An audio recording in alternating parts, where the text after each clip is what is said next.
Today I'm checking out this set of customizable hose clamps.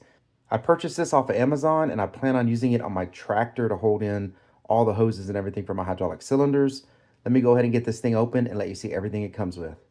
So inside the black bag, it comes in a zipper bag like this, and you get 30 feet for this one. There's different sizes. Yeah, this one was 30 feet, but they sell these things in all different sizes and all different sets.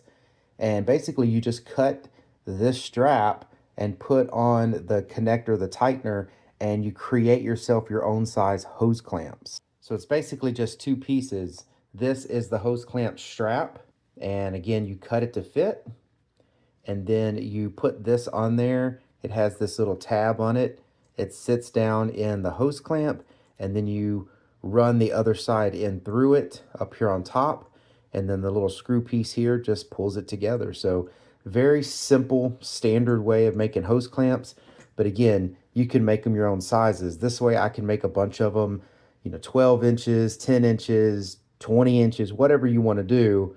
You can always make the perfect size hose clamp for your tractor or whatever it is that you're trying to do. Very cool. I like it. It's going to do what I need it to do, and I hope this information was helpful. Thank you very much for watching. Y'all take care.